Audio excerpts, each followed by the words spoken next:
Imagine you are an Indigenous boy in grade 6 and you wear a braid. That braid represents your culture, honoring your ancestors. It's just a part of who you are. Now imagine another boy thinks it's his right to cut that braid off. How would that make you feel? That would make me feel devastated. Devastated. Contest chair, fellow Toastmasters, this is a true story that happened in Calgary, Alberta. The Calgary City Police deemed this an assault.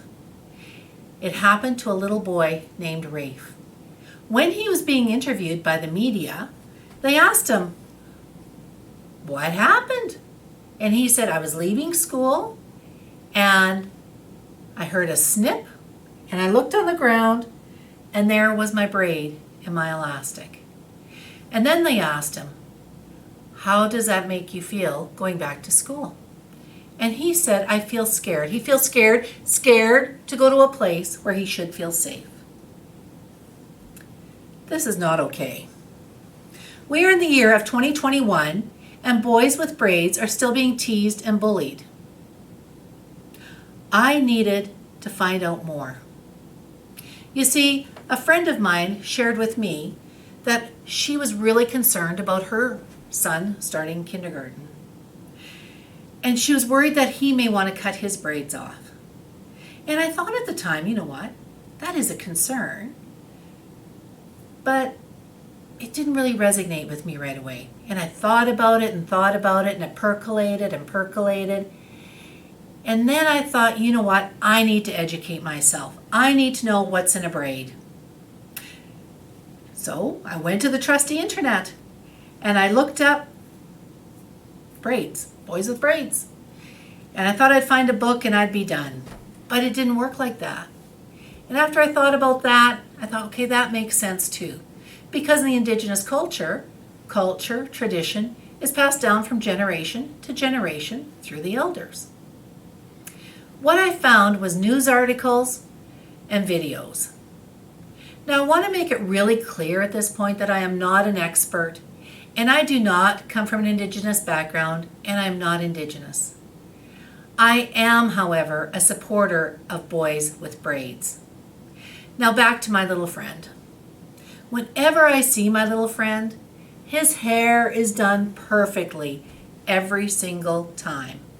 His mother does his hair every day. Now when she braids his hair, she takes those 3 strands that represent body, mind, and spirit, and as she braids them, she has to braid them with good intentions, kind thoughts. Could be a time for prayer, to give thanks, and it's a great time for connection.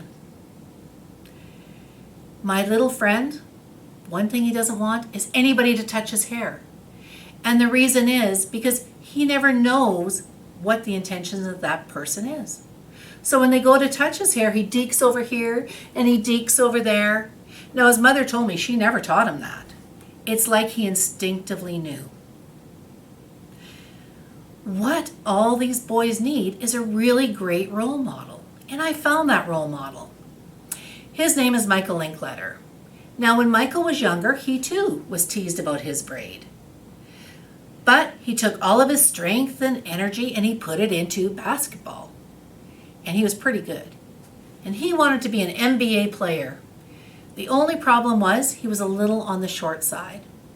But he had great speed and skill. And the 3-on-3 basketball league drafted him. Now Michael has traveled all over the world representing Canada on the 3-on-3 basketball team, all while wearing a braid. He said he wanted to be a role model for other boys with braids. And I think he's been doing that. Now imagine his surprise when his son started school, and guess what? They were teased about having their braids. And he thought this has to stop. So what he did is he started a program, a movement called Boys with Braids. They have a social media presence, a web address, and up until COVID, boys and men with braids actually got together and learned about the meaning of the braid, the culture, and how to be proud of their braid. Now I did reach out to Michael and I asked him, what is the difference between one braid and two braids? And he said, in some nations there is a difference, but mainly it is a preference. He also said that some believe that the spirit starts at the base of the skull and goes to the base of the spine, and it is the braid that protects it. I think Michael has been a great role model. What is in a braid? We have culture, connection to ancestors, reflection of identity, spirit, strength. It is like a sixth sense. For my little friend, I want it to be that if he ever decides to cut his braids, it is on his terms and not on the terms of someone else. I am a supporter of Boys with Braids, and now that you know what's in a braid, come and join me. Come and support Boys with Braids.